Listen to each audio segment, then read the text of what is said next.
సరస్వతికి నమస్సులు. నా పేరు ఆశ్రిత. నేను భాగవతం 7వ స్కందంలోని పద్యాన్ని చెప్పబోతున్నాను. ప్రహ్లాదుడి గుణగణాలు వర్ణించే ఈ పద్యం అంటే నాకెంతో ఇష్టం. సందర్భం: బ్రహ్మ అనుగ్రహించిన వరాలతో హిరణ్యకశిపుడు కన్ను మిన్ను కానని వాడయ్యాడు. బ్రహ్మ చేసిన హెచ్చరికను అతడు ఏమాత్రం పట్టించుకోలేదు. సర్వలోకాలను అతి క్రూరంగా హింసించసాగాడు. దేవతలందరూ శ్రీమన్నారాయణుని శరణు కోరగా ఆయన అభయమిచ్చి పంపాడు. కొంతకాలానికి హిరణ్యకశిపునకు విచిత్రమైన చరిత్రలు గల 4 కుమారులు జన్మించారు.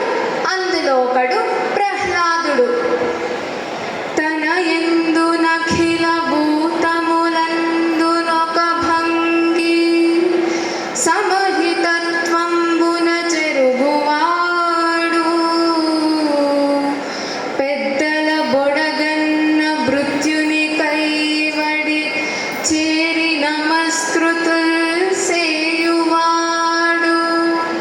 కన్నుదోయికి అన్యకాంతలడ్డంబైన మాతృభావన చేసి మరలువాడు.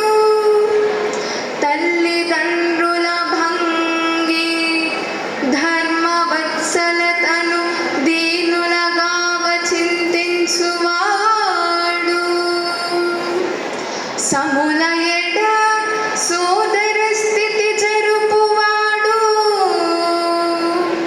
దైవతములందు గురువుల తలచువాడు.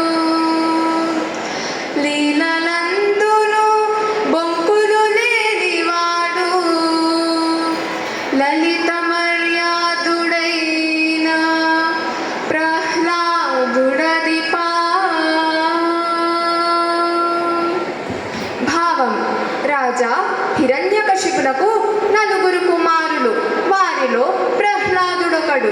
అతడు సమస్త ప్రాణులను తన్నులాగానే సమభావంతో చూసేవాడు. అందరి పట్ల సమంగా హితభావన కలిగి ఉండేవాడు.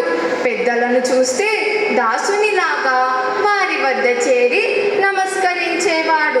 తన కన్నులకు పరస్త్రీ కనిపిస్తే తల్లిగా భావించి మరలిపోయేవాడు. పెద్దలను చూస్తే దాసునిలాగా వారి వద్ద చేరి నమస్కరించేవాడు. మిత్రులను తోబుట్టువులాగా ఆదరించేవాడు. సముచితమైన మర్యాదను పాటించే ఆ ప్రహ్లాదుడు పరిహాసానికైనా అసత్యం పలికేవాడు కాడు. ధన్యవాదములు.